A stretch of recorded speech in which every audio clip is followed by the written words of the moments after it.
All right, we can start now. Good morning to you all, and welcome to SBT 114, Carbohydrate and Protein Biochemistry.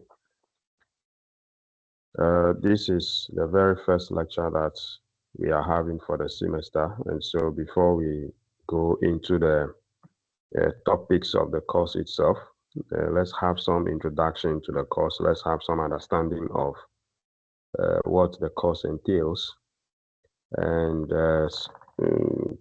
some other aspects over the semester that are relevant, for you to have knowledge of. Then you know what is expected of you. From the title of the course, you can deduce that this course can be divided into two major parts, which is carbohydrates and then proteins. So when we take the carbohydrates, what are we going to take a look at? We'll take a look at the structure, the chemical structure, the chemical components of carbohydrates. And then we talk a little about the functions of the carbohydrates. Then we'll do the same thing for proteins. We'll look at the structure of proteins, the components, and then the function of the proteins. So generally, this is what we are going to take a look at. In fact, when you continue to second year and on, you realize that a lot of the biochemistry that you'll be doing will be bordered on the structure and function of biomolecules such as this.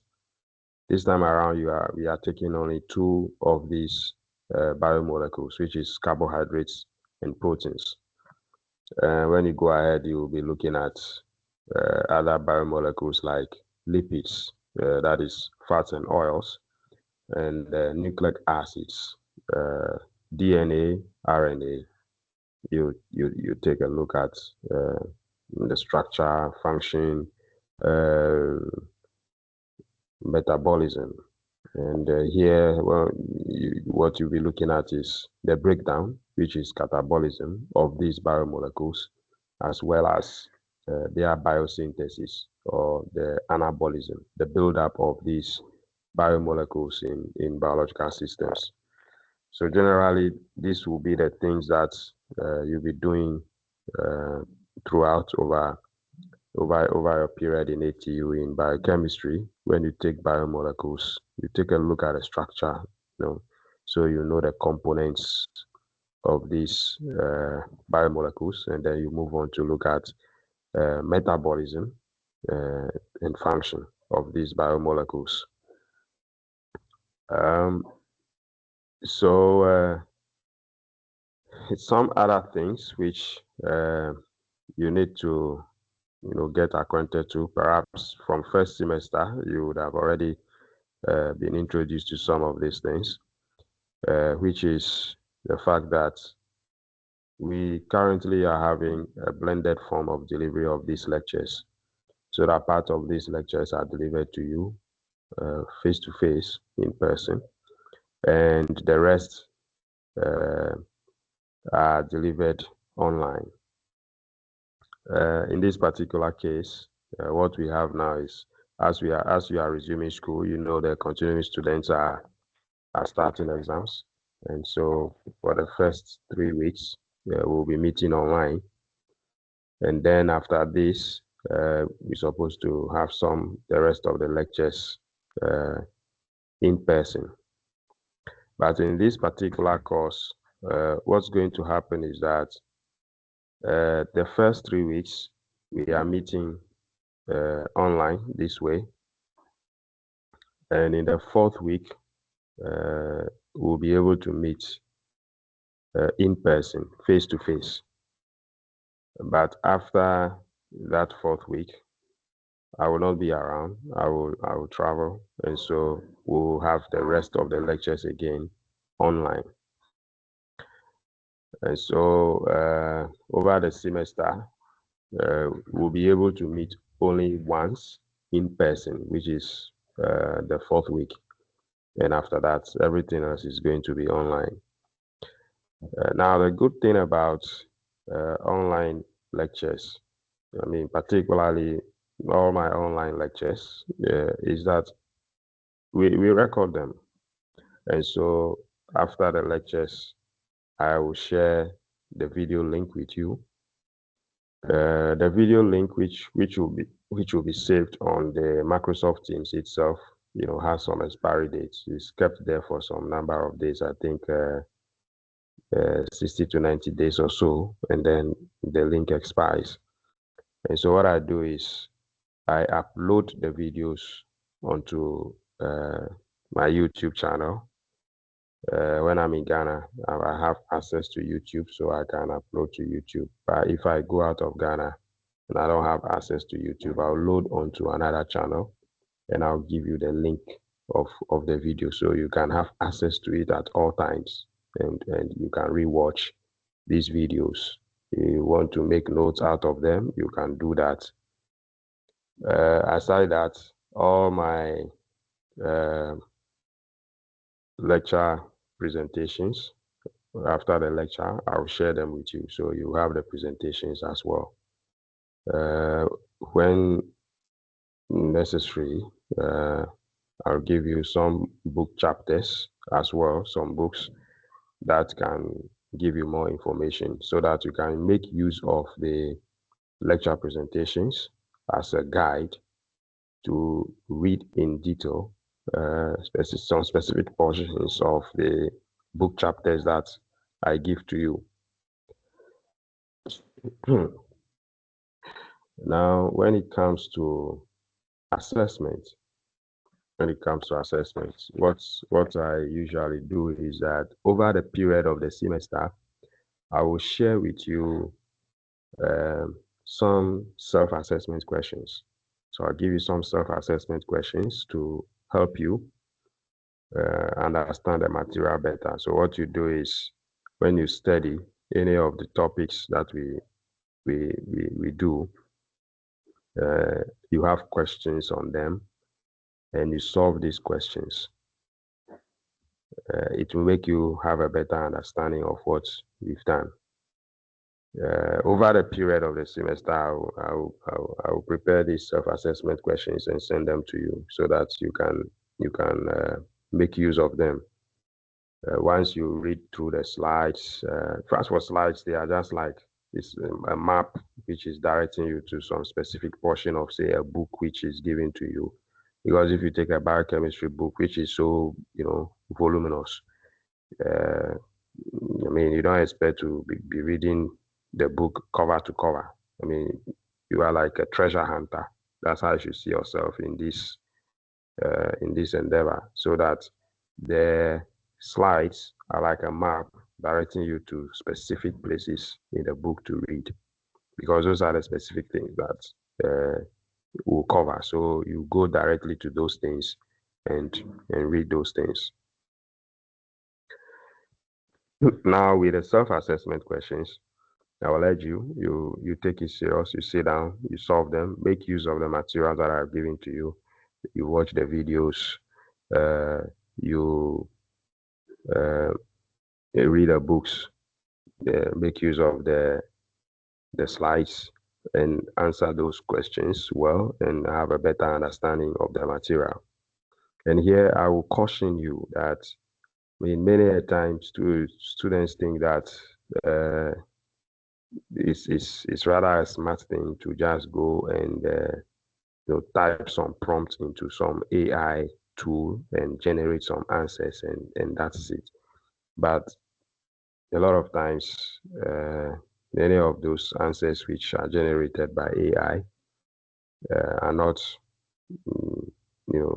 fully correct, and it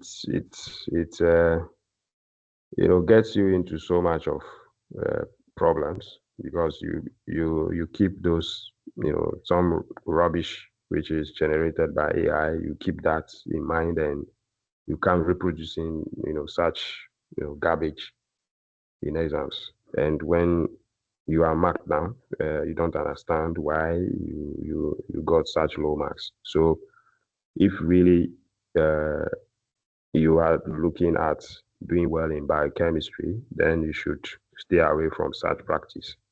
I have cautioned and cautioned students against that, but over the period, I still, see students practicing such things. And a lot of, your seniors, have such problems where maybe you are a good student, but because you refuse to listen to advice and you go generating some of these garbage and you produce them and you don't do well, it affects your results in the end, which you don't want to think that is the lecturer which is responsible for that. It is yourself. You have to be responsible for yourself. You have to be responsible for your own learning. The fact that you are giving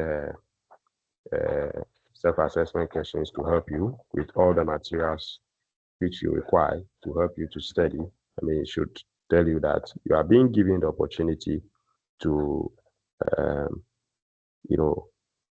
be more responsible for your own studies, as young adults. So you have to deal with such, responsibility more maturely than just, doing anything at all carelessly.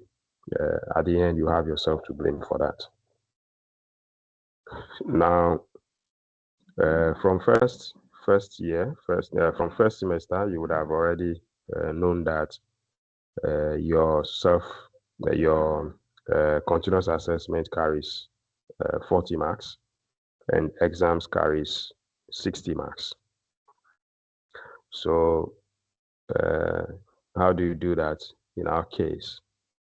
In our case, once I give you self-assessment questions, I mean, the exams you are going to meet, like the very final exams, it's not going to be anything far away from the things that we are doing. Same things as we do in class, like this, at lectures, with the slides, with the self-assessment questions. It's just those same similar things which you are going to find in the exams. So that if you really paid attention, you really made use of all these materials, it will reflect in the exam. So because we do have most of our lectures online, there is 10 marks, which is basic for everybody. Everybody gets that 10 marks because I assume that throughout the semester, everyone attended lectures. And also because you have the lecture videos there, which you have the opportunity to engage with. So if really you did engage with all of this, I mean, it's equivalent to you being present at lectures. And so if you actually made use of the lecture videos, make notes, use the slides, answer your self-assessment questions, and have a better understanding of all of these, then you shouldn't have any problem when you come for exams. So if you are giving 10 marks, everybody 10 marks as base, that's a foundation for everybody upon which now you justify your inclusion. Then it means you are left with 30 marks for the continuous assessment. And how do we get that 30 marks? Now, we just said your engagement with all the materials that are given to you will reflect in exams. And if the exams is, say, over 60, and you really, really, really engage with all the materials, and you write exams and you get 50 over 60, then you have it at your 50 marks as your exam score, and the rest of your 30 marks, which you should have gotten out of that 50. So we can strike, out of that 50 divided by 2, you have 25.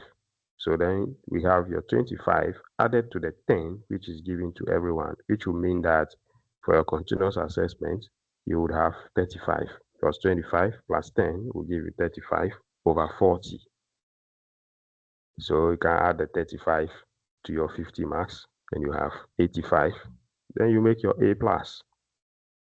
So that is how it works in my courses, because a lot of times I have my lectures online and I have the videos there for you. So if I happen to be in Ghana and you are having face-to-face classes, yes, I can meet you in person. That is if I happen to be around. But if I'm not around and I'm having the lectures with you online most of the times, I think this system just works very well. And I'll tell you that you really have an opportunity with online lectures, that you have the opportunity to go back to the material over and over again. If we were meeting in class now and we have the lecture, once we close, we go finished. You no longer have access to it. But if we are meeting online like this and we are recording it, after the lecture, you still have access to it. I've had the opportunity to meet some students back in I think about some 3-4 years ago, even when in ATU we hadn't started online lectures like the way it is now. That was right through the COVID period, and right after that time we didn't have all these systems of online lectures. So everybody was trying to find ways and means to engage students, and I had to, get the software, do some screen recording, and so it was like I was recording the lectures, not with students listening to me. It was like I was speaking to myself. That was more difficult, talking to yourself. But I did it, and I recorded the lectures shared with students. And at the time, there was one student who was having some medical condition and couldn't attend a lot of my lectures. One day she came to me. She was very grateful that, look, even though she had been hospitalized a lot of times, because those lectures were recorded, she watched them and she showed me. She said, "Look at my notes." And look, when you take a look at it, you think that she was in the class. She wrote everything, and she was one of the best students, that year. So uh, if if you are serious and you have this opportunity, you shouldn't have any problem. The material is there. You can download the video. You can watch it anytime, over and over. Uh, you can solve the questions and all of that, and you shouldn't have any problem at all. So you really have an opportunity here. So I hear a lot of you, sort of unnecessarily just complaining, online is this, online is that. Look, the world is moving forward. So if you still want to be stuck to the stone age, the world is going to leave you. So you better get yourselves adjusted to the trends, the new things which are coming, how the world is moving, and you find things much easier for yourselves. All right. I think for the introduction and these words of encouragement to you, we should be all right, and dive into the main subject of the day. But before then, I want to say that anytime we come for, say, online lectures like this, you realize that all your microphones, all your videos are all disabled. And that is because I want the class to be quiet, no noise, no unnecessary interruptions here and there, so that we can have a clean class. Everybody hears everything very well. The recording tool should be clear for everyone to make use of later. That is why you see that your microphones and your videos are all disabled. That notwithstanding, um, your chats are active, so that even as the lecture is going on, if there is anything, a question, a comment, anything, you can make use of the chat. Because I'm monitoring the chat even as the lecture is going on, so that if you write anything there, I'll see it and respond to it. So you can make use of the chat. Another thing is, after the lecture, when we are done with the lecture, what you can also do is, if I open the floor after every lecture for any comments, any questions, you raise your hand. You have that function too there. You raise your hand, and then I will enable your microphone. I'll call your name and you speak. So when you speak, we all hear you, and then I'll also respond to you. So these are the two things which you can do in terms of interaction. If you want to ask a question or you want to make a comment, the chat is available and you can raise your hand. Your microphone will be enabled, you speak, and then I respond. So these things are there for you. All right. I hope so far nobody has anything, any concerns. If there is any concern, the chat is there. You can write there, and then we can pick it up. All right. So we'll continue. I think for now with the course outline, I'll close it, and then we move to the presentation of the day, and we go over that. After the lecture, I will share this course content, this course outline with you, and I'll also share with you the slides for today, and then I will give you also the video link to this present meeting that we are having. All right.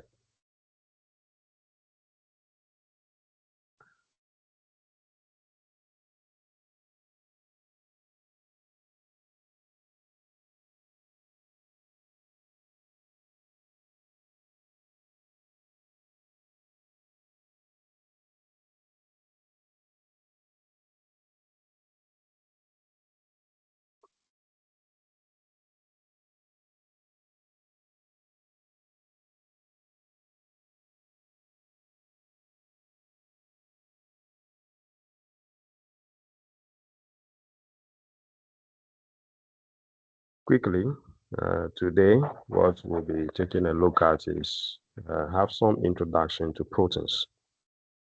You know that the title of the course is Carbohydrate and Protein Biochemistry. So we start with the proteins, have some introduction to the proteins. Now, right from even way back in the basic school, you did study some general science, and you got to know that the basic units of proteins are amino acids. Now, how many amino acids do we have forming proteins?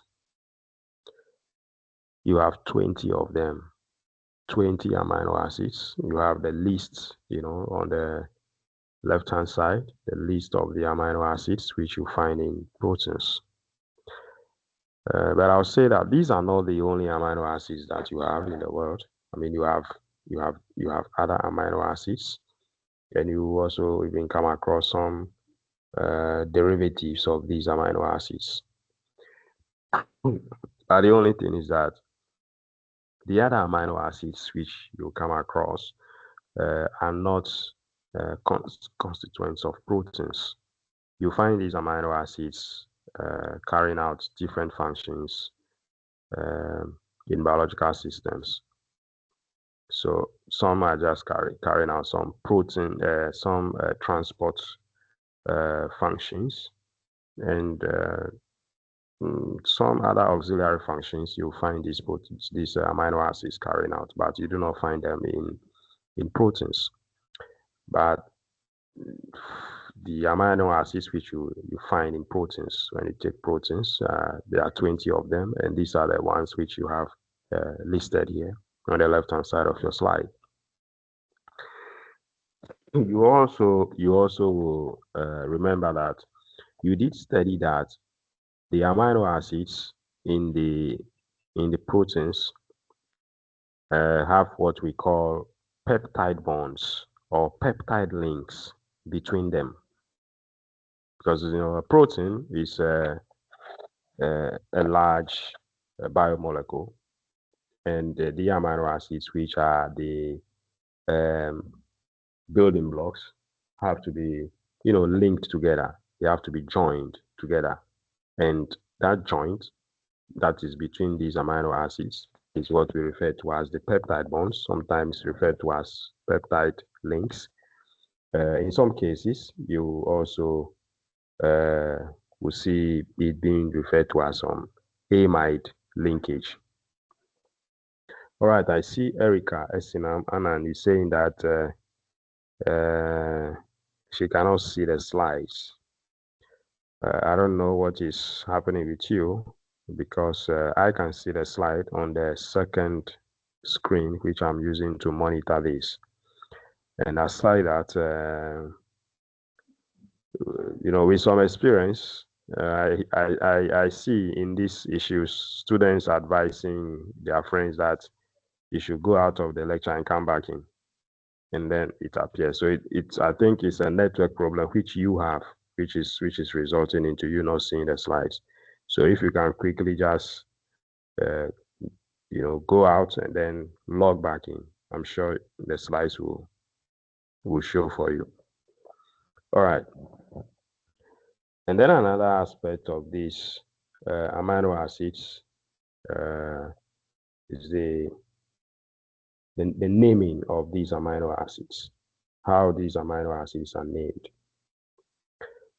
Now we have the very first amino acids, the ones which were first discovered. You have some of them here which have their names being gotten from, say, the sources or the method by which they got isolated or extracted. So for instance, you have asparagine. So asparagine was first found in asparagus. Asparagus is like we have these spring onions. You have in some countries these plants, which is also used just like we use the spring onions, asparagus. And asparagine was first extracted, was first isolated from this plant. That is why you have the name asparagine. So it's coming from the name of the plant from which it was gotten, which was asparagus. You have glutamate. Glutamate was also gotten from wheat gluten, which is why it's also given that name, glutamate. Then you have tyrosine, which was also isolated from cheese. And the Greek word for cheese is tyros. And so from that Greek word tyros, you have the name of the amino acid, tyrosine. Then you have glycine. Glycine, that is the very first, the very smallest of the amino acids, found to have a sweet taste. And because of that sweet taste, the Greek word for that sweet is glycose. And you actually come to see that carbohydrates having such a sweet taste, if you take the monosaccharides, the sugars like glucose, fructose, and the moment they begin to form some complexes with some other proteins, with some other biomolecules like proteins and lipids, you see even the use of this prefix the glyco. So you see things like glycolipids, glycoproteins. I mean, that is telling you that it's a carbohydrate that is forming a complex with any of these biomolecules. And it's actually coming from the Greek word glycos, which means sweet, because that's a main characteristic of carbohydrates. That is the monosaccharides and the disaccharides. That's why I have things like glucose, for instance. So you have that also coming from that word, glycine. As we go ahead, you see glycine is the smallest of the amino acids, the simplest of them. And other amino acids, these are some modifications, or what I say, some derivatives that you come across in processes of protein synthesis. And these are not constituents of proteins. You know what I was telling you much earlier in the beginning, that even though we talk about 20 amino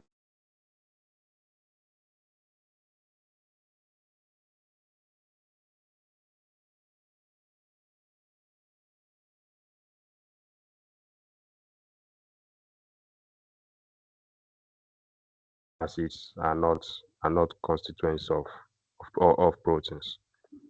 Right. I realized that there was a slight break in the network, but I think it's back now. I hope everything is fine with all of you. All right. Now we can move on and take a look at the structure of the amino acids. And you see that all the 20 amino acids, are having a fundamental structure that we do refer to them as alpha amino acids.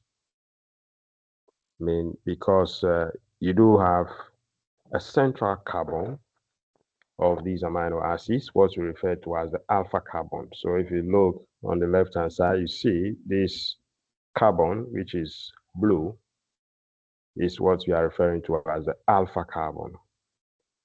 And on this alpha carbon, you have a carboxyl group, what we also refer to as a carboxylic acid group. Remember, the name is amino acid. And that's because it's having an amine group and an acidic group. And acidic group is the carboxyl group. The amine group is what you see, the NH3+. That's the amine group. So I see still somebody still, Kira Dina Tete Ama, is also complaining that Gideon Etuatu says they cannot see the slides. So that's what I was saying earlier, that from experience, what the students advise among themselves is that go out and come back. That's go out and come back. Because really, I am monitoring this on a second screen, and I see the slide on the second screen as well. So if you are not seeing it, it must be a network problem that you have. So log out and log back in. That's what I hear students advising one another doing, and it works for them. So I hope if you do, to come. But, but you shouldn't also worry so much. If you log out, log back in, think that you are missing a lot. Don't worry so much about that, because this lecture is being recorded and you will have the video, so that if there is anything which you don't get so well over this period, you still have the opportunity to watch the video that is recorded, so you still have it. So those of you who cannot see the slides, I advise kindly log out and log back in, and I'm sure it will work for you as it works for others too. So as I was saying, you have the alpha carbon, and on the alpha carbon, you have the carboxyl group, which is the acidic group, and then the amine group, which is the NH3+. And that is what gives you the name amino acid. So it has an amine group, and you have the carboxyl acid group.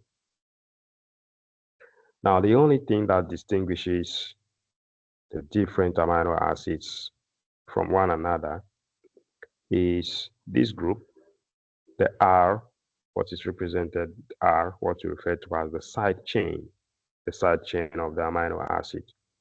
Now, that group, the R, is different for the different amino acids. So somebody is also advising that you should put it on hold and resume it later and it will show. So that's an advice also coming from Teresa Eloino-Uso. You put it on hold and then resume it and then it will show. All right. So you have a side chain, R, and that side chain varies for the different amino acids. And it is actually this R that will distinguish the various amino acids from one another. So you see, the best way to learn the structures of the amino acids is to focus on this side chain, the R, because all the others are constant. The other parts of it is constant. You have a carbon, you have a carboxylic acid group on it, you have an amine group on it, there's a hydrogen. Then it is left with the R, which is changing in the various amino acids. So you just have to focus on the side chain for the different amino acids in order to distinguish between these amino acids and be able to draw the structures of these amino acids easily. All right. And based on these side chains, you have the amino acids, having different properties. So that these amino acids are charged or they are uncharged, or they are hydrophobic or hydrophilic. That is, they are soluble in water in aqueous environments, or they are soluble in some hydrophobic solvents. Depending on the kind of side chain that these amino acids have. These are going to determine the properties of these amino acids. Now, since we're having a central carbon on which you are having these different groups, you refer to this central carbon as a chiral carbon, except for glycine. Except for glycine, you have the central carbon, the alpha carbon, being a chiral carbon for all the other amino acids. I mean, we say except for glycine because for glycine, the side chain R is a hydrogen, which means that hydrogen, will be the same as the hydrogen which is also on the alpha carbon. In order to have a chiral carbon, a chiral center, all the groups which are on a particular carbon has to be different. But in the case of glycine, you find that you're having two hydrogens. So two hydrogens meaning, the two groups are the same. And once the two groups are the same, it means that you are not having each and every one of the groups which are on the carbon being different. And so you can't have that carbon to be chiral. And so if you take a close look, you see that this time around the alpha carbon is being represented with green at the center. You have the amine group being referred to as protonated, because of course, if this amine group is not protonated, you have it as NH2. Because you have an extra hydrogen on it, that's why it's carrying a positive charge. We'll come to those things, and you have a better understanding of it as we go ahead. And you have a carboxylic acid group. The carboxyl group is there in red. And so you have that central carbon being chiral. It's something practical to say if you put this amino acid, if you have a solution of these proteins and you have, let's say you have a solution of a specific amino acid, which has been separated, isolated in its pure form, and you form a solution of it and you put it into a polarimeter, you pass some light through it. You have the it works like a clock. So you have the lights either turning to the right-hand side or to the left-hand side. And that is, you will come to look at something like a stereoisomerism. So you have a better understanding of that. And so you have that carbon central. But I think if you're looking at it 2D in this form, just on paper like this, the best way just to know that a carbon is chiral or not, is to look at all the groups which are on that carbon. If all the groups on the carbon are different, then that carbon is chiral. But if you have any two or more of the groups being the same on that carbon, then that carbon cannot be chiral. All right. Now this brings us to what we refer to as enantiomers. Enantiomers. So these are some forms of isomers. And in nature, we do have these amino acids mostly in their L isomeric forms. So what I was referring to earlier, as if you put this, okay, Charlotte Benjamin says she's having issue with the network. Well, like as I was saying, I mean, the advantage to all of this is we are recording it. So after that, you can easily download these lectures and watch them. So don't worry so much. You have enantiomers, L, so L and D amino acids. I mean, if you take a look at the structures which we looked at much earlier, and you want to look at, I mean, on paper, to represent enantiomers is just to have, so for instance, you see the carboxyl acid group is pointing upwards, the side chain is pointing downwards. Now, when you take a look at the amine group and the hydrogen, which is also on the same carbon, you see that the amine group is pointing to the left for L amino acid. And the amine group is pointing to the right for the D amino acid. So these are the only differences that I take a look at. Once you have this, what we do refer to as Fisher projections, where you represent this a chiral carbon with the 4 groups that are on it in such a way that you just have a cross such that you have the groups on the various sides of that cross. So you have a carboxylic acid group which is up for all. The side chain is downwards, and you have the amine group which is pointing to the left for L isomers, and you have the amine group which is pointing to the right for the D isomer for the same amino acid. I mean, usually when you have this kind of representation of structure, what happens is that the bonds which are shown, pointing vertical, so from the carboxylic acid group downwards to the R, those bonds are pointing, let me say, outside to the back of your screen. So it's pointing away from you. And you have these ones which are horizontal. These bonds are pointing towards you. Because yes, even you represent this on paper, which is flat. But if you take an amino acid is not flat. It's a substance, it's a molecule. And it's just that it is small that I cannot see, but that amino acid is having a 3D structure. It has a form. It's not just flat as you are representing it on paper. And you have the bonds on that central carbon. Some of those bonds will point away from you, and some of those bonds will point towards you. I mean, that is to arrange the groups on the carbon in such a way that there will be enough space between them. So there will not be what we refer to as some hindrance, steric hindrance between these groups. So I think somebody's saying, what are enantiomers? So enantiomers, basically these are isomers. What are isomers?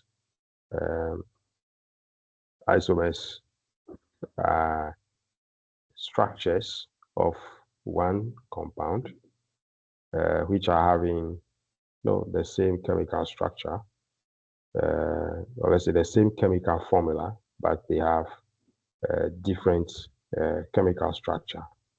So you have the same components within the molecules, the same. If you take the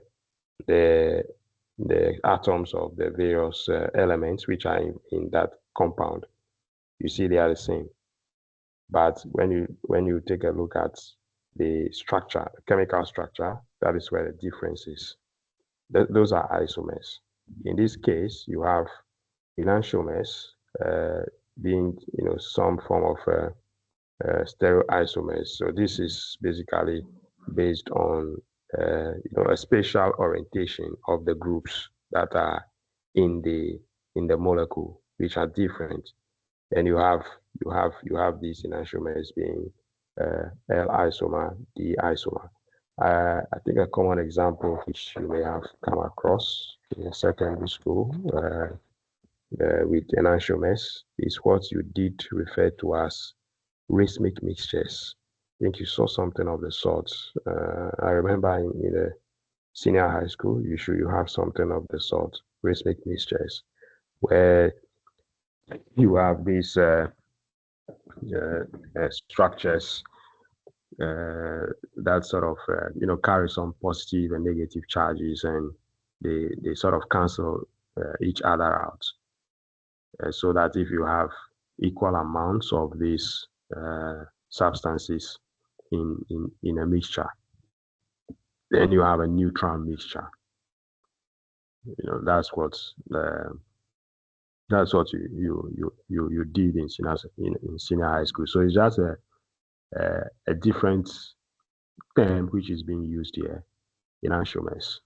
So these are some stereoisomers which are having.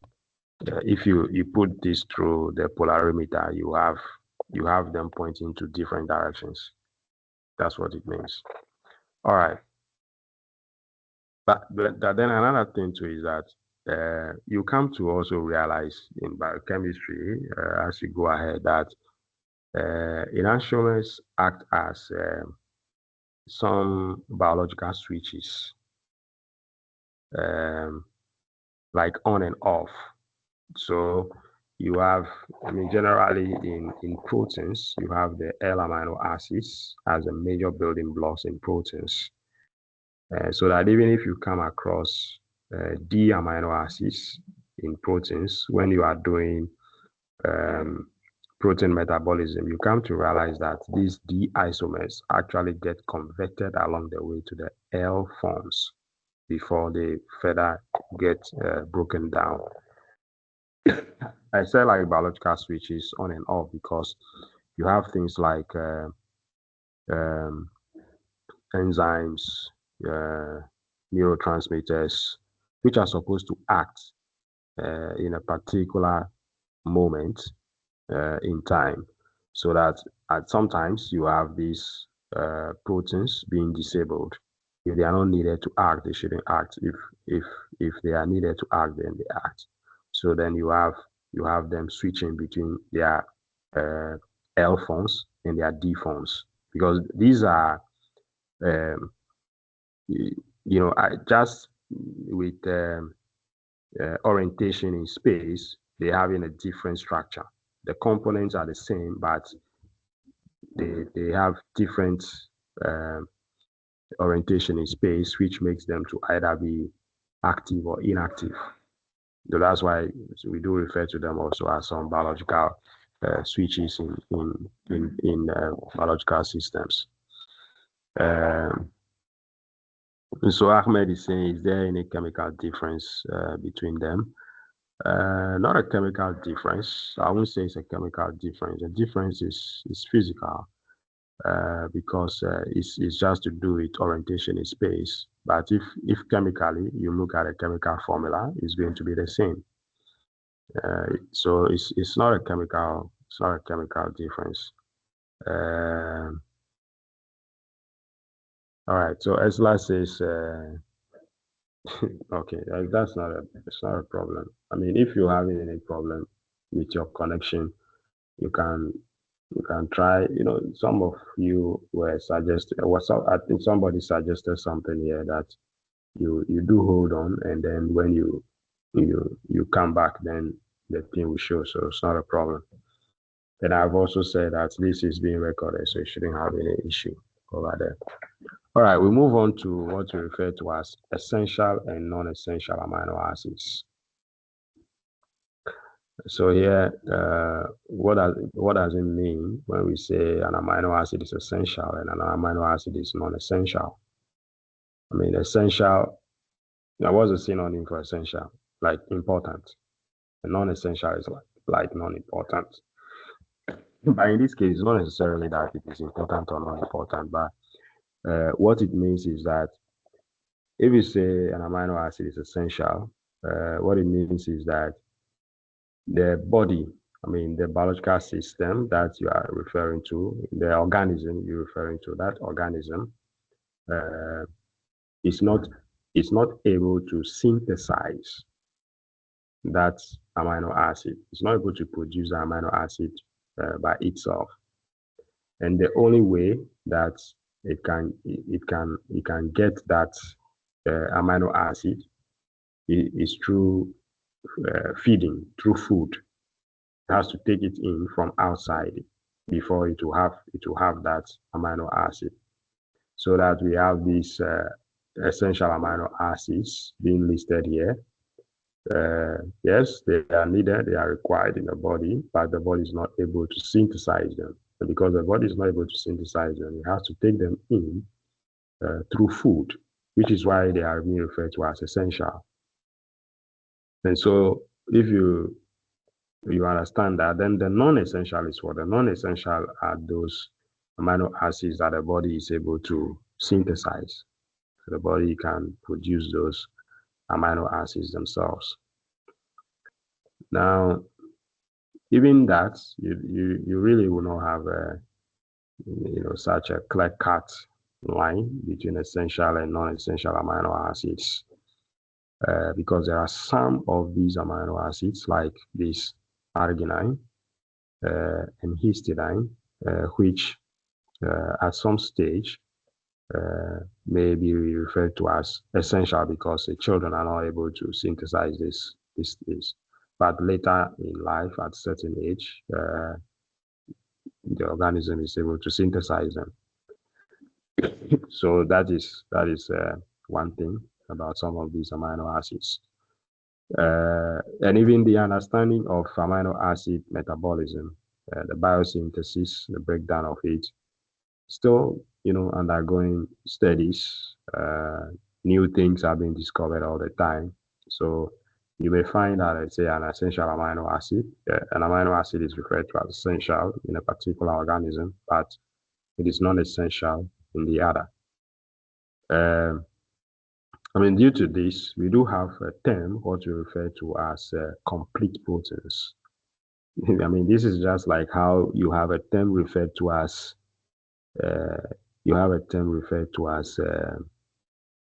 balanced diet, where you have, the various nutrients that are needed being, present in a meal. A similar thing in complete proteins is just referring to the fact that a meal that is containing proteins is having both essential and non-essential amino acids in there.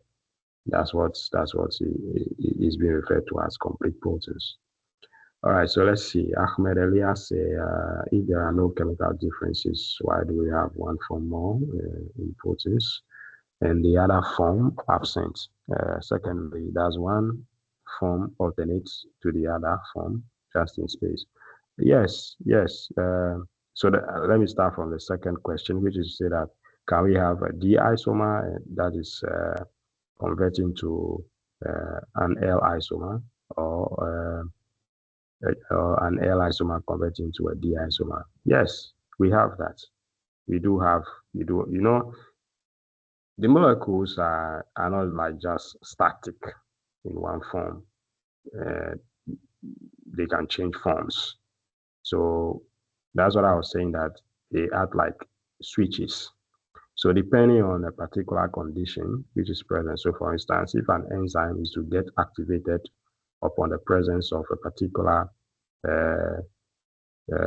food, let's say in bacteria, that an enzyme is supposed to get activated to break down, let's say, milk sugar, lactose, for its food.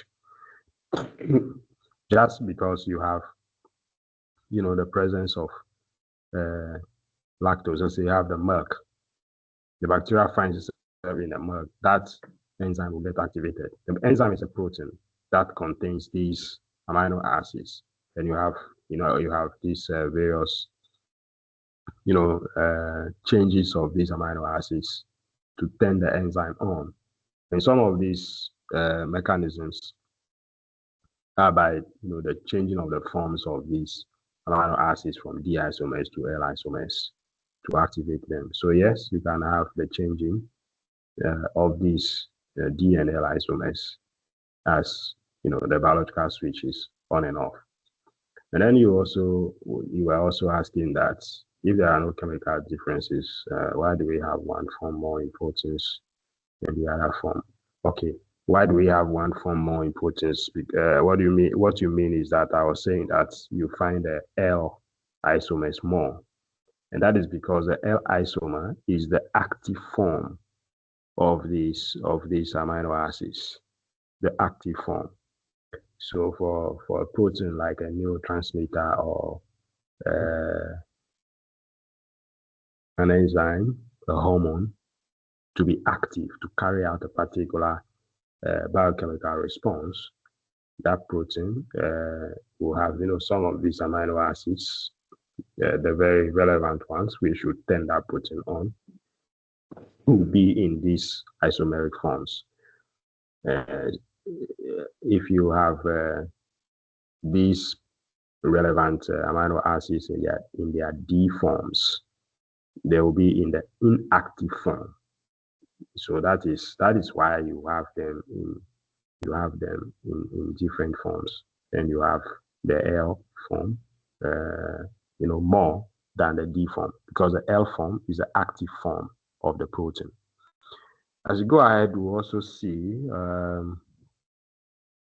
things like what you refer to as coenzymes, which basically are like, so for instance, these are not proteins a lot of times, maybe some vitamins, for instance.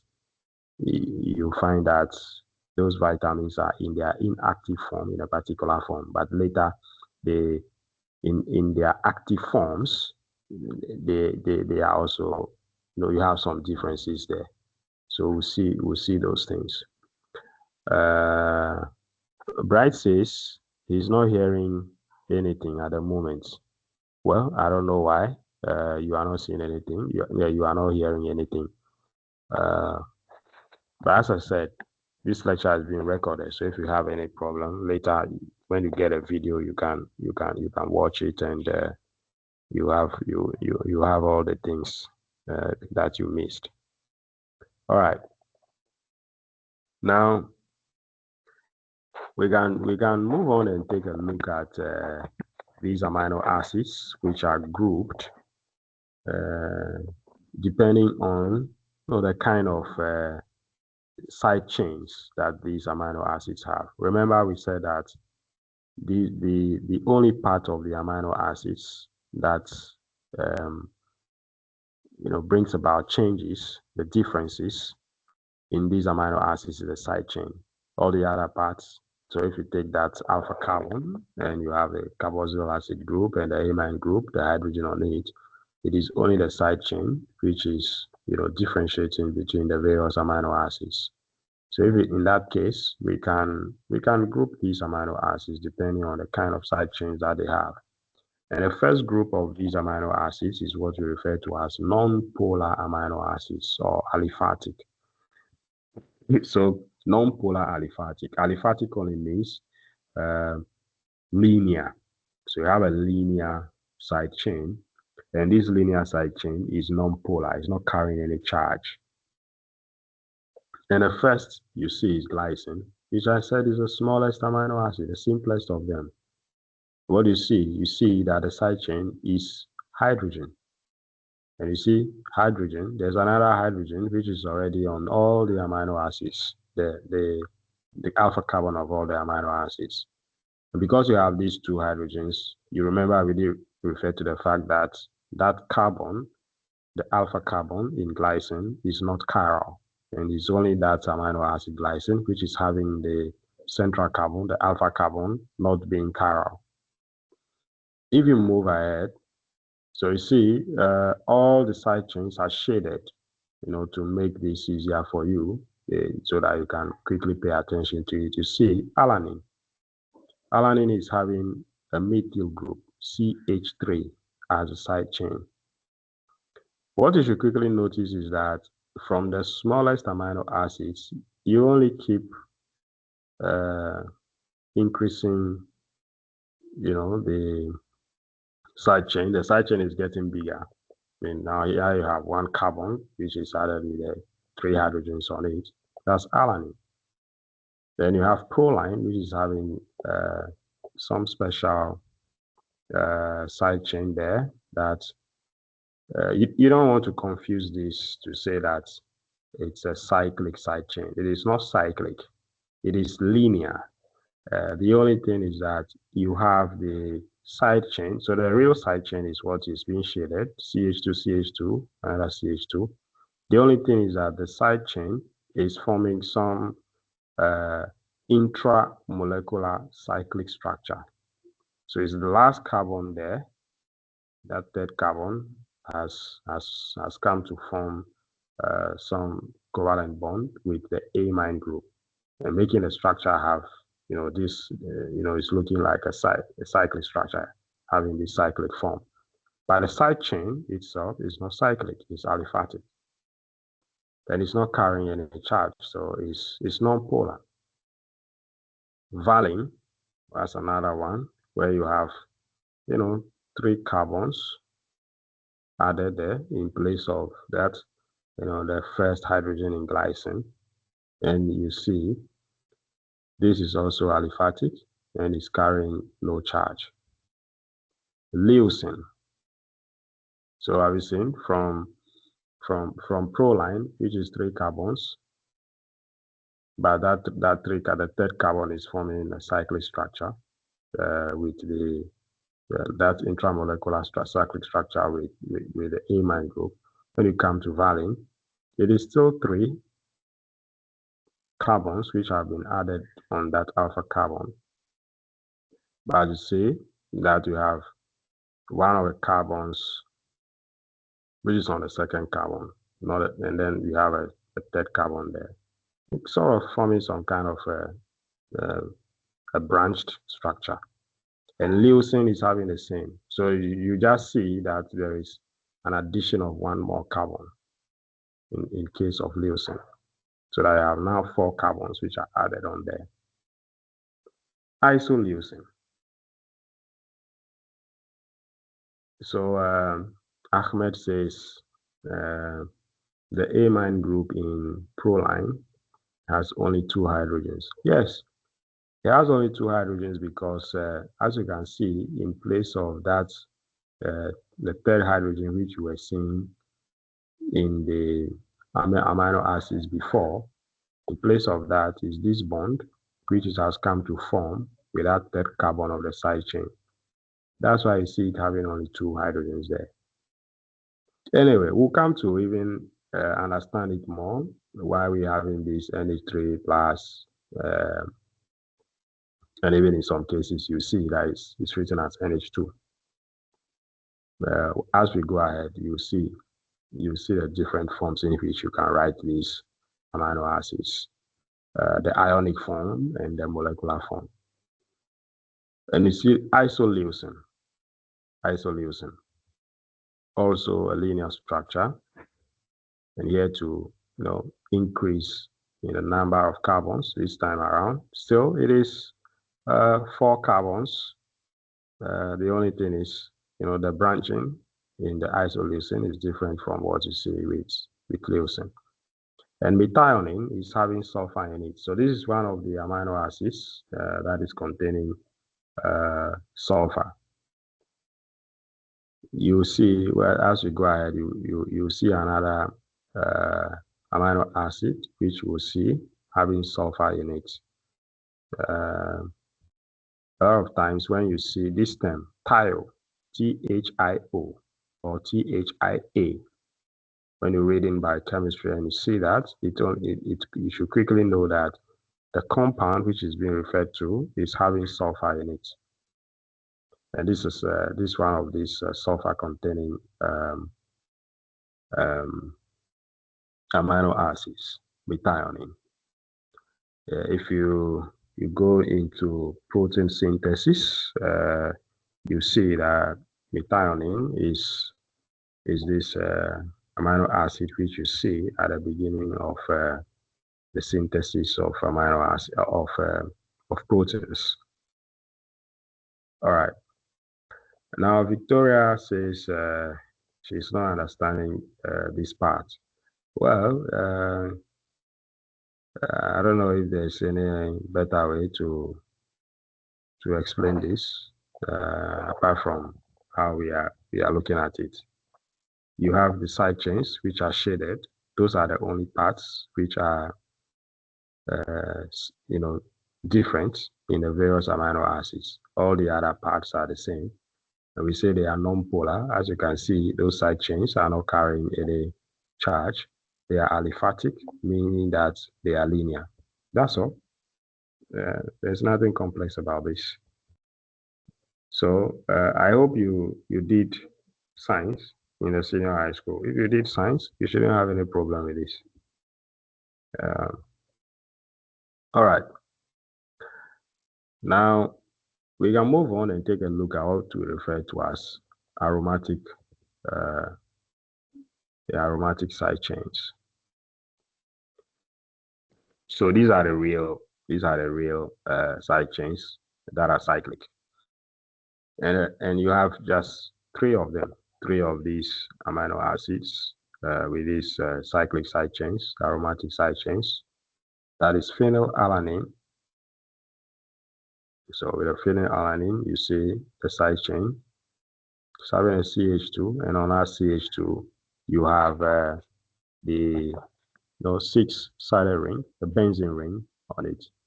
And look, the difference between phenylalanine and tyrosine is just that there is a hydroxyl group on the benzene ring, OH, this hydroxyl group. You don't have that in phenylalanine. That's the only difference between phenylalanine and tyrosine. Then you have tryptophan, which is a more complex structure, which is having 2 fused rings. One is a 5-sided ring, and the last one there is a 6-sided ring. And that's tryptophan. All right, Victoria says,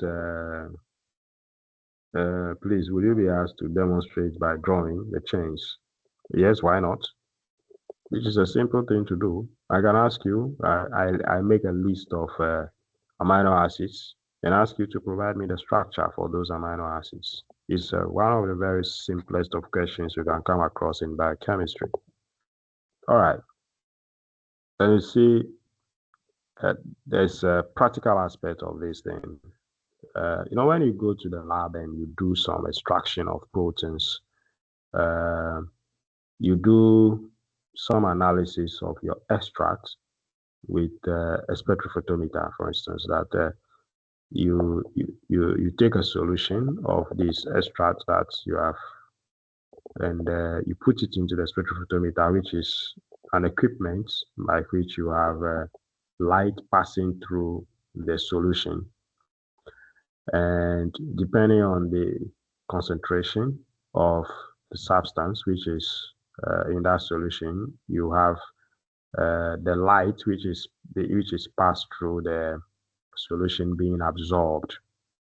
So you can have what you refer to as absorbance being measured by the equipment, and different chemical components absorb light at different wavelengths. And for these aromatic amino acids, they do absorb this monochromatic light at about 280 nanometers. So if you take a look at this spectrum on the right hand side, you have absorbance on the vertical axis. Then you have the wavelength of absorbance, that is on the horizontal axis. And you notice here that tryptophan and tyrosine are absorbing the light, this monochromatic light, at around 280 nanometers.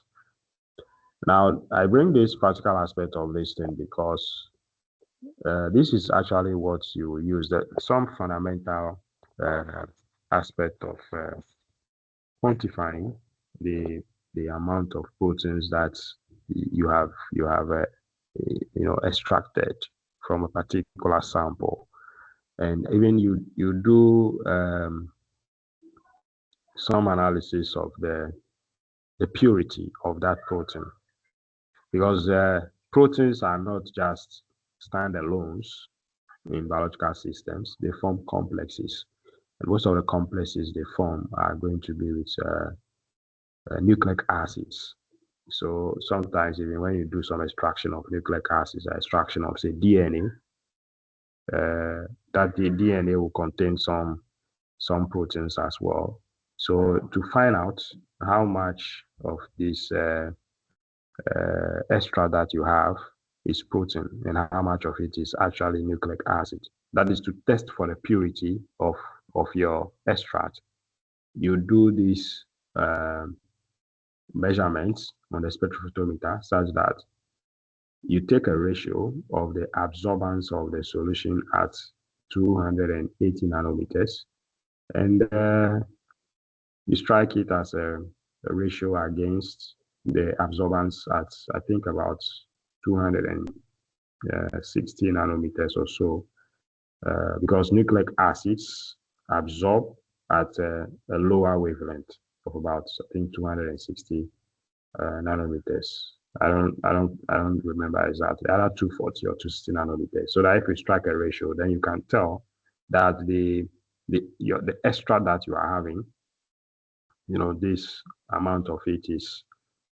So for instance, if you strike that ratio, then you have, say, absorbance at 260 nanometers against absorbance at 290 nanometers, and the ratio that you strike is, say, 1:2. Then what it means is that you are having more of proteins present in the extract than nucleic acids, because 1:2.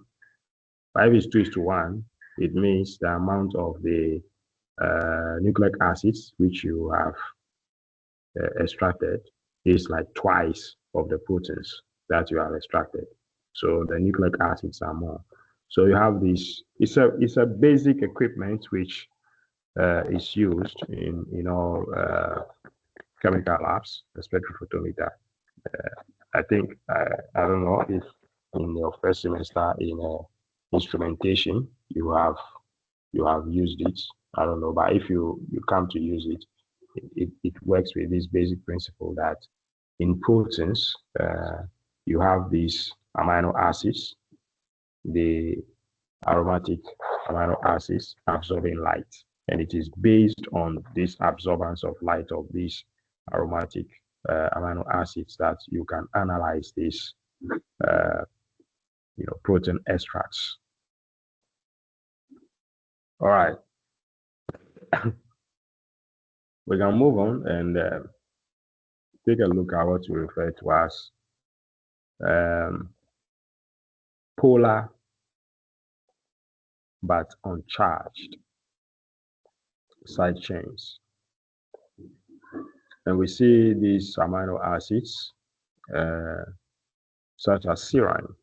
So serine will be polar because of this hydroxyl group, which is in the side chain.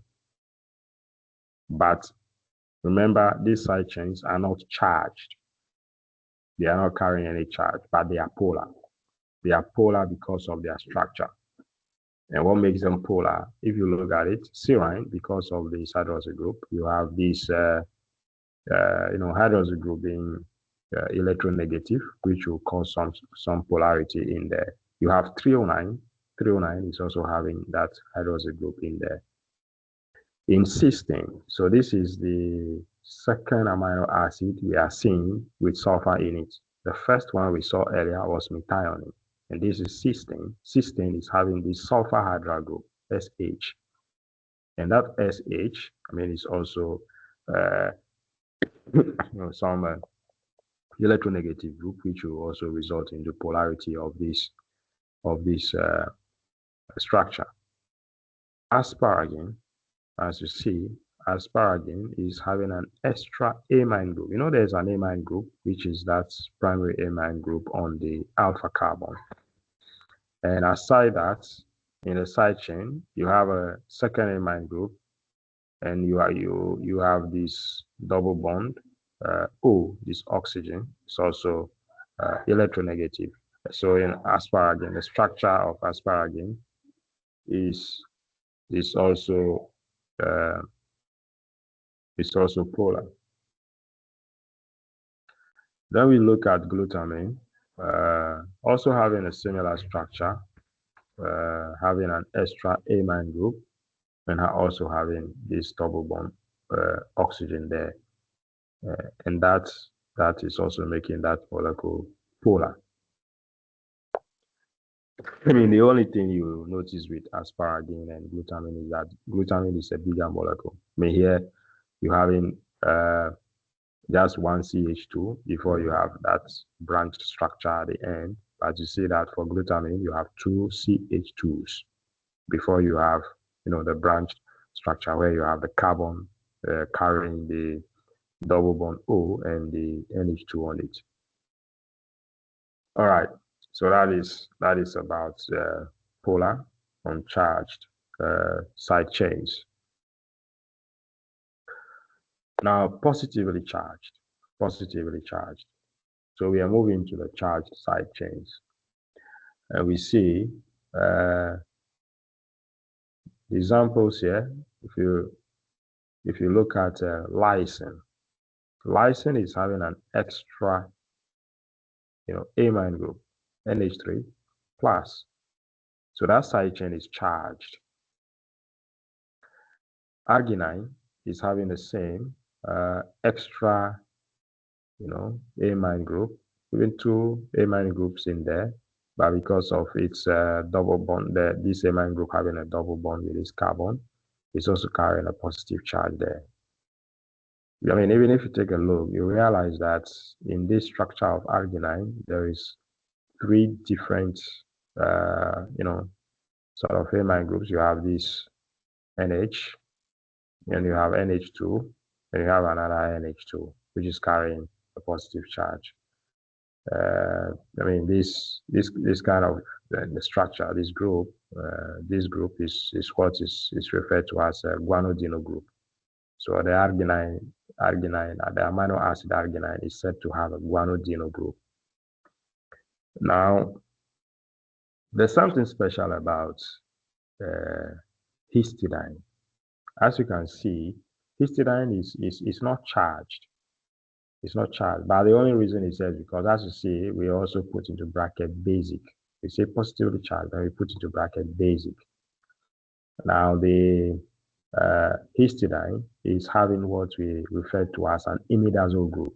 This ring where you see the carbon, NHCH, nitrogen, CH in such a cyclic structure. That structure is what we refer to as an imidazole group, or sometimes you see it being referred to as imidazole ring. That's histidine.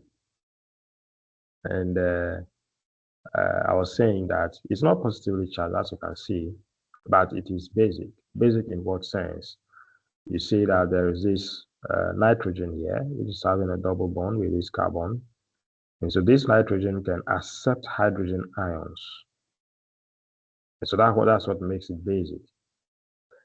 Actually, you come to see when you go ahead in biochemistry and you look at the mechanisms of action of enzymes, you come across what we refer to as the active site or active center of enzymes, a specific portion of these enzymes that you have the substrates, that is the compounds upon which they are acting in their uh, uh,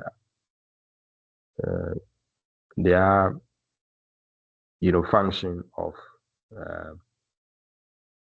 accelerating the rate of chemical reactions. One of the mechanisms they do this is by what we refer to as a proton transfer. It's like a hydrogen ion transfer from one amino acid to the other in a specific portion of these molecules. And this happens with histidine. A lot of times histidine accepts hydrogen ion and also donates hydrogen ion. So you have that hydrogen ions moving between two amino acids, which is resulting into the activation of the protein or the enzyme to carry out its catalytic function. You see that kind of a thing. So which is why we do refer, we have grouped histidine also in here.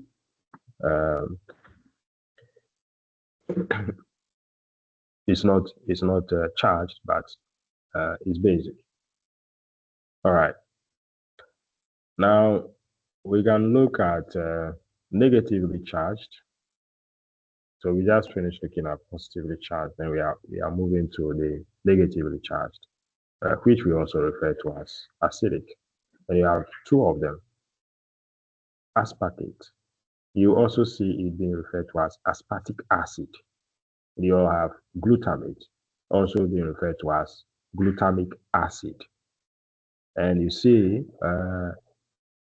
if you pay attention, you realize that in both aspartate and glutamate, you have extra carboxylic acid groups. So apart from the carboxylic acid group, which is on the alpha carbon, you see that in aspartic acid, you have another COO minus. That's a carboxylic acid group there.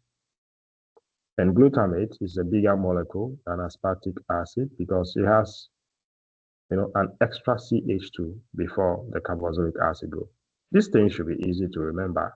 I mean, if you take aspartic acid and glutamic acid, the side chain is CH2 and you have a carboxylic acid group for aspartic acid. If you take glutamic acid, you see CH2, two of them before you have the carboxylic acid group. That's easy. So the person who was asking about, will you be asked to draw structures? It's simple. If you look at it, you can easily see the differences. So for instance, if I give you aspartic acid and glutamic acid, you should be able to quickly give me the structure of it. Shouldn't be any big problem at all for you. All right.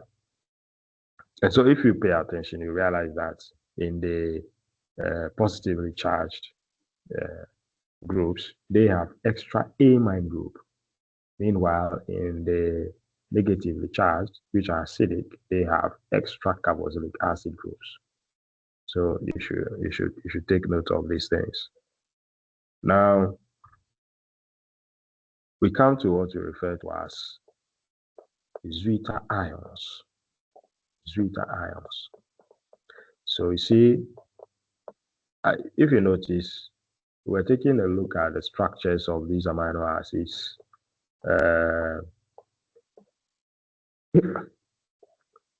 So Melvin, I think maybe you were not here from the beginning. I did mention that after the lecture, I'll give you the slides and I'll give you the video link. I'll give you the course outline. I mentioned that already. So it's not a thing you should be asking for again. All right, so we have what we refer to as zwitter ions. And what are they? I mean, Zuita is coming from a German word. It's coming from a German word, and the Zuita ions are ions that have both positive and negative charges, equal positive and negative charges. And I said it's coming from a German word. The Zuita in German means a hermaphrodite. And so it has been used in this sense that you're having both positive and negative charges, on these molecules. So if you take an amino acid, you see there's a non-ionic form in which you can write this. Where you have the central alpha carbon, you have the carboxylic acid group, which is written in full, not in an ionic form. You have the carbon with a carboxylic, with the oxygen double bond on it and the hydroxyl group. So there's no charge there. And you also see that the amine group is written also not in an ionic form, but NH2. So that's a molecular form, but not an ionic form of these amino acids. It's a molecular form. But that same thing, so far we've been looking at it in the Zuita ionic form, where you have the carboxylic acid group giving out hydrogen, so that you have that oxygen carrying a negative charge, and you have the NH3, the amine group in accepting a proton, hydrogen ion, so that it's carrying a positive charge. All right, so you have Paul says, so Paul John Bosco Abochi is saying that, so can we say Zuita ions have a net charge of 0? Of course, they have a net charge of 0. You can even see that on the right-hand side here, where the Zuita ion is carrying a net charge of 0, because you have the positive charge on the amine group, canceling out the negative charge on the carboxylic acid group.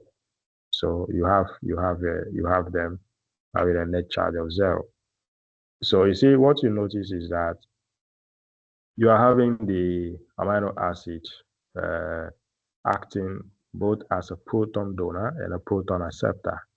And the specific portions that act in this process are the carboxylic acid group and the amine group. So that the carboxylic acid group becomes the proton donor. Once it donates a proton, it carries a negative charge. And when the amine group accepts a proton, then it carries a positive charge. So you have the amine group being the basic side of the molecule, whilst the carboxylic acid side is the acidic part of this molecule. And that is why we do refer to these amino acids as ampholytes. So these are, coming from the word amphoteric and electrolytes. They are carrying charges. So charges moving in solution. These are some electrolytes, and you have them carrying both positive and negative charges. Just like you do have things like amphibian. That prefix amphi or ampho refers to 2. So you have these amino acids being referred to as ampholytes. And you also do refer to these amino acids as diprotic when they are fully protonated. And what really does this mean? So if you take this form of the amino acid, a positively charged amino acid. Now, a positively charged amino acid will mean that you have the amine group being fully protonated, and so you have the NH3 plus, and at the same time, you have the carboxylic acid group carrying also, fully protonated. It hasn't donated out its hydrogen ions. You have a COOH.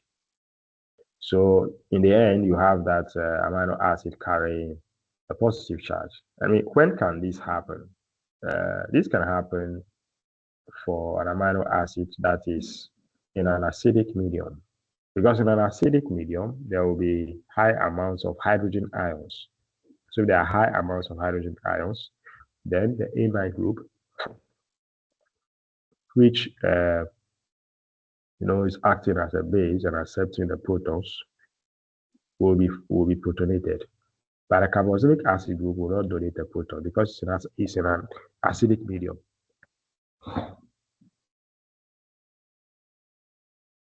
Now, if that happens, then it means that this molecule will go through two steps in terms of donation of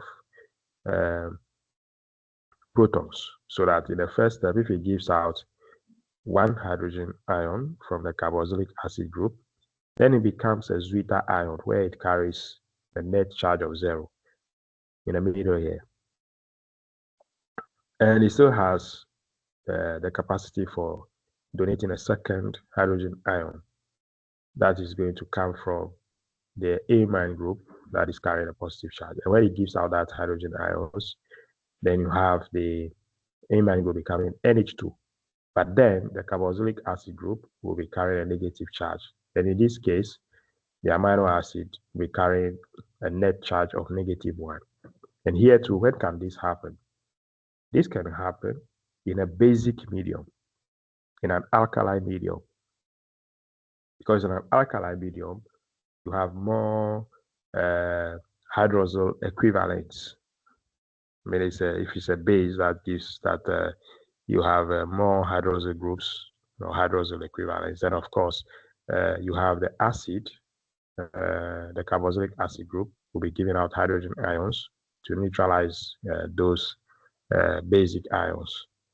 And in this case, then you have the amino acid carrying this negative charge.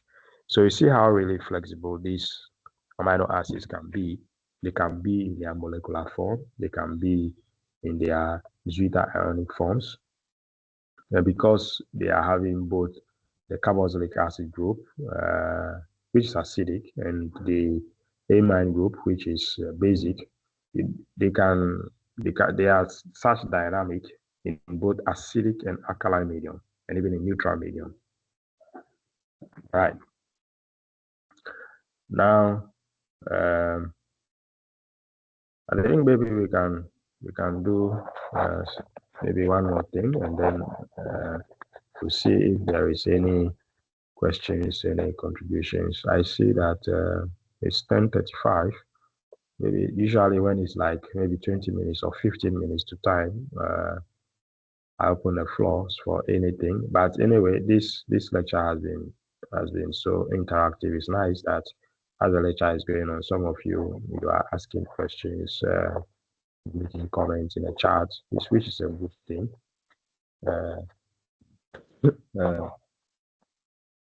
Okay, so Daniel says you want books. Okay, all right, no problem. I'll get you some book or book chapter so that you can use it together with the slides I give to you. So I'll get you some book. If it's not a full book, maybe chapters, I can extract them and give them to you. Now, with what we've been referring to so far, we can talk about what we also refer to as isoelectric point. And what is that? What is the isoelectric point? That's you see, we were talking about the fact that the amino acids, how the forms in which they can be in an acidic medium and in a basic medium.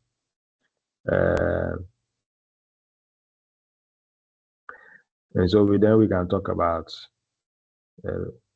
how they behave at different pH, how these amino acids behave at different pH values or different pH conditions. I mean, what is pH? It's a measure of hydrogen ions that are present in solution. And there's a characteristic pH at which you have proteins existing with a net charge of 0. And it is at this point that you refer to as the isoelectric point.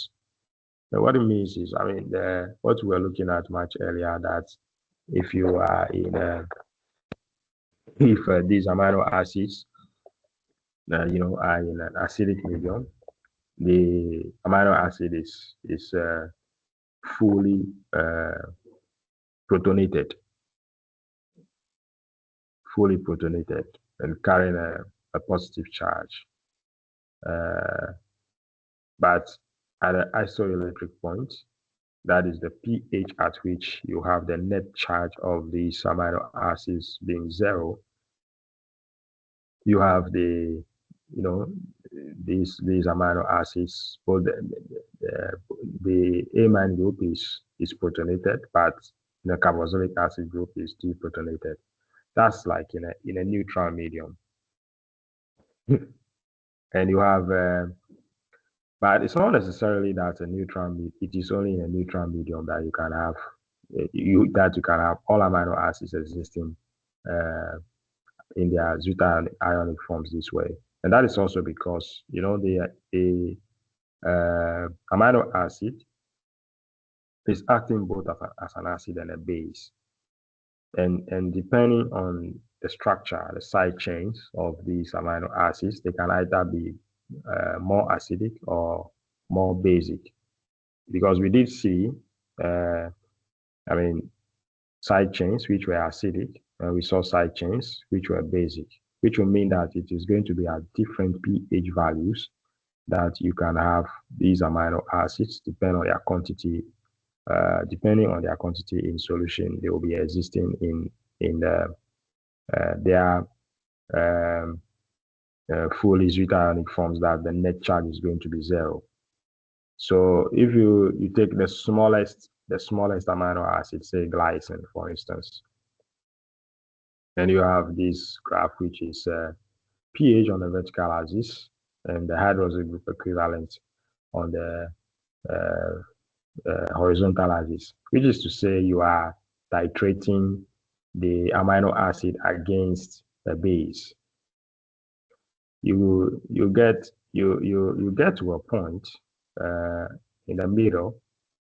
I mean, what you refer to as the PI, that is the isoelectric point. It is at this point, PI 5.97. That is to say, a pH of 5.97. You have glycine existing fully in its zeta ionic forms. So the whole of the if it's a solution of just glycine, pure glycine, you have all the molecules, approximately existing in the zeta ionic form at this pH. So that's what the isoelectric point refers to. All right, so I do understand. Somebody is saying Abdul says at this point he's just present. He's lost. He's not understanding these things. Yes, it does happen. You are not alone. There are many people that,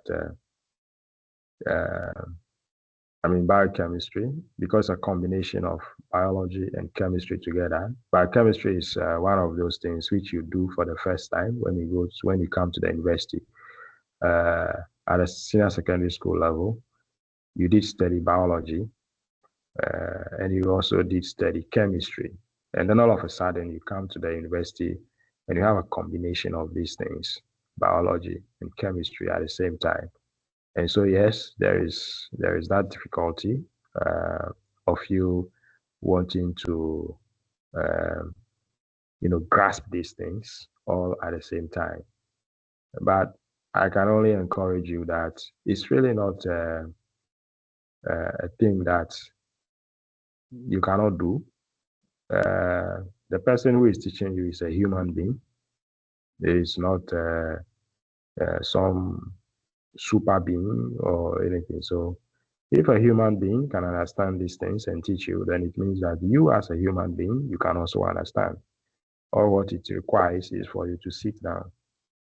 Yes, in the beginning, it can be intimidating. It can be frustrating.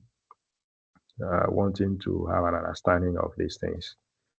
But difficulty does not mean impossibility. So I will only encourage you, yes. If you're finding something difficult, it only means you need to sit down much more on it. Spend more time on it, and eventually you'll get it. And one of the things about biochemistry is that many of these concepts, many of the things we talk about are actually repeated throughout. Even when you go to, say, master's level, PhD level, you realize that the same things which you did in first year, you only keep building on it. The concepts keep repeating, so that it doesn't matter how long it takes you to understand a particular concept, because the moment you get that particular thing, it carries you through all the way. So I will urge you, if you're having any difficulty in understanding these things, I understand. It's the first time you are meeting it. As I was saying, biology, chemistry combined as one. But this is chemistry in biological systems. You may find it difficult. You studied, let's say, proteins, for instance, in the senior high school, just talking about proteins are made up of amino acids.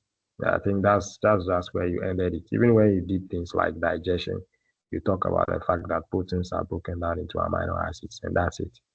And here you are, you've come to the senior secondary school, you have to break out of that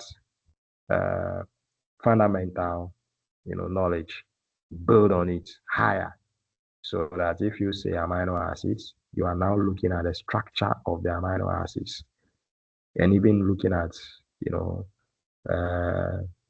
the form of these amino acids in different, conditions, like say different pH conditions, different situations of let's say spatial orientation of this molecule and things like that. So yes, it is not surprising that you find it difficult. It's normal. But the fact that you find it difficult, as I was saying, doesn't mean that it is impossible.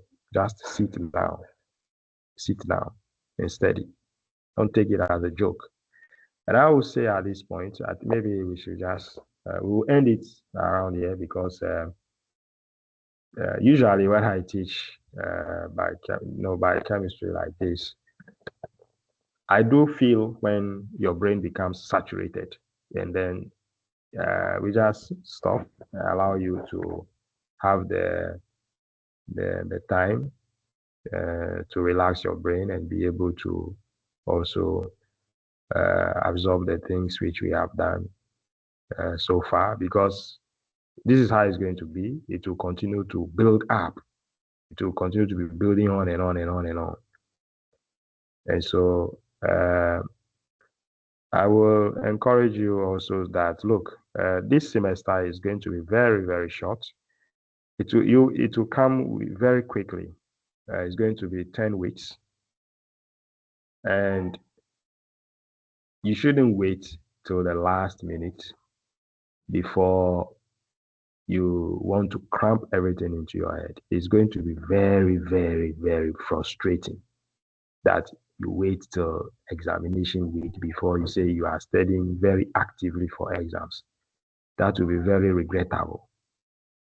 So I always say, little drops of water make a mighty ocean. Everybody knows that saying. So from today, there shouldn't be any time you have biochemistry, and this is to do with all other courses, that you put it down without revising it. No, every day you must sit down, revise, study, try to have a better understanding of the things you have done, so that by the time that you are getting to exams, you just have to do some revision of these things quick, and you'll be ready for exams. So don't wait till the last day. You must do biochemistry every single day. You must do biochemistry. It's one of the things I say to students all the time that biochemistry is not. Don't think it's some storybook, some reading subject you just take and just be reading.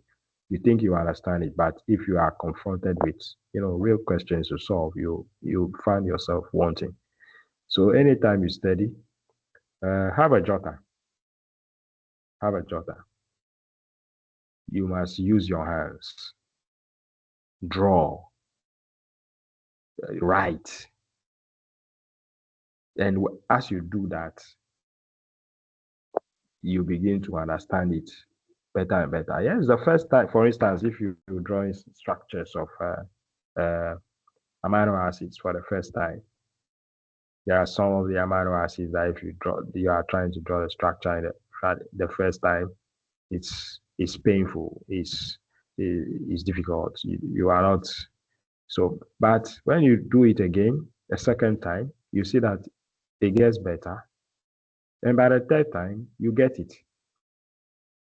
Maybe the fourth time, maybe fifth time, but you have to keep at it. So get a jotter, sit down, steady, make use of your hands, write, draw every time like that. You get a concept, it sticks forever, you use it throughout. And I'm saying you have only 10 weeks. It will come very, very, very fast. So every day, you must study and be getting yourself prepared. It's not only for the exams, but I mean, you are in first year. You can't do this without biochemistry. Second year, there will be biochemistry. Third year, there will be biochemistry. Fourth year, there will be biochemistry. And when you are done, you will meet biochemistry in a workplace, depending on where you move after your degree. And you want to go ahead and do masters. If you don't get a foundation, it's going to be very, very difficult. And so you need to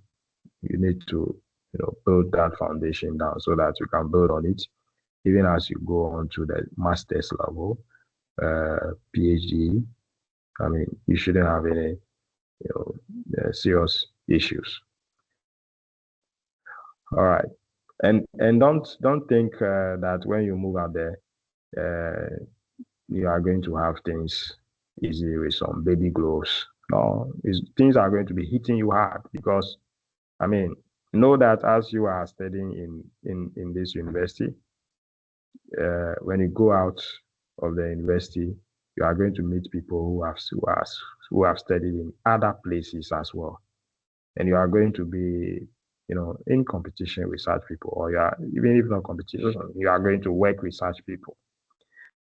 And imagine that you don't have, the very strong foundation that such people have. You'll be left behind. So uh, sit down, and you won't have any problem at all. All right, I think I've said enough, and at this point, I'm only monitoring your chat, and yeah, somebody say, can you explain the structure of the protein, how it is drawn, and how the name connects to the structure of the protein? So as you can see, we have not even come to proteins. I mean, we haven't looked at the structure of proteins. So Richmond, so far, the structures that we have been looking at are structures of amino acids. These are the basic building blocks of proteins. So we haven't even talked about the structure of proteins yet. So as we go ahead, we'll come to see structures of proteins. But for now, it is structures of the amino acids. And if you maybe what you want to say is the structure of the amino acids, and it is actually what I have been doing. I mean, explaining the structure of the amino acid from the beginning, we saw is having a carboxylic. You have an alpha carbon on which you have a carboxylic acid group, an amine group, a hydrogen, and then we just paying attention to the side chains. And these those side chains that distinguish the various amino acids one from the other. That's just what we have been doing so far. We haven't looked at the structure of proteins yet. We'll come to it when we look at protein structures at different levels: primary level, secondary level, tertiary level, quaternary level. We'll see all that. All right. What else? I think that is the only question which has been asked so far. Somebody was saying that handouts. All right, so here's the thing. I don't give handouts to students. I don't sell handouts to students. There are so many biochemistry books out there that I don't need to go and copy things from those books or copy from the internet and put together and come and give to you. You are in the university. So you should be able to take a biochemistry book. I mean, you should be able to go to the library. If you want to make use of the library, go to the library, take any biochemistry book. You have the slides that will guide you to go to specific chapters, specific sections of the chapters, and read specific portions, of the topics that we have done. That's it. It's as simple as that. Aside that, as one of you was asking me earlier, was asking that I should get you some books. Yes, I can get you some electronic books. Even if not a full book, I can get you some book chapters which you can read. In addition to, so you use the slides to guide you to read specific portions of the books or the book chapters that I share with you. You can do that. But if it's a handout, no, I don't give handout to any students. I don't sell any handouts to any students. Okay, what again? Okay, I've talked about the books already. All right, I think that's all. We have 5 minutes more.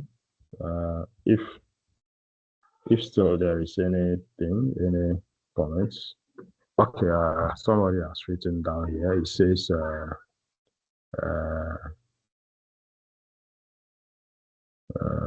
ample for Amache. It says I want the slides, books, and the video so I can speed up my learning level. So Chief Ampofo, you have all. You have all of them.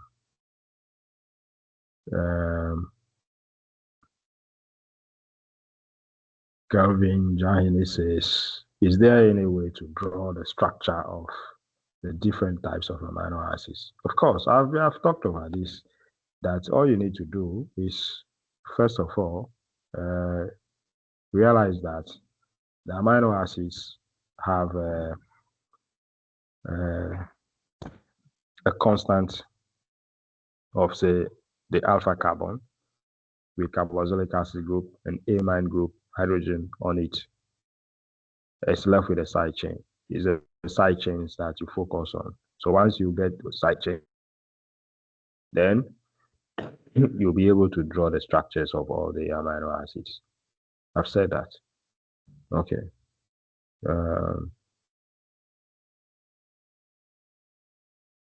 Somebody says, will it hit you hard? Hard. Take notes. Okay. Can we have all the topics for this semester? So all the topics you have, I will give you the course content.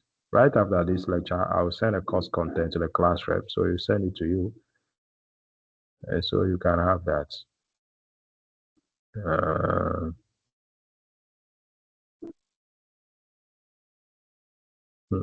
At this point, we just have to manage like Yakubu. Well, I don't know what you mean by that. Say God, okay. God bless all of us. Somebody says, is it necessary to know the boiling points and the angles that form when it comes to amino acids? No, we are not going to look at those things. Boiling point and angle. Those, I think maybe you were looking at some modeling, biomolecular modeling. That's where we do look at maybe bond lengths, bond angles, and things like that. No, we're not going to that extent. You don't need that.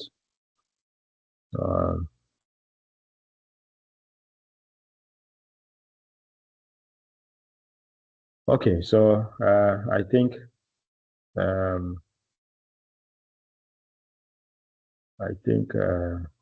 we have 2 minutes more for this lecture to come to an end, and I'll say that if there are no questions, no comments, I think we should. So somebody says, "What about attendance?" So if you like, you can wait and see when I stop. The moment I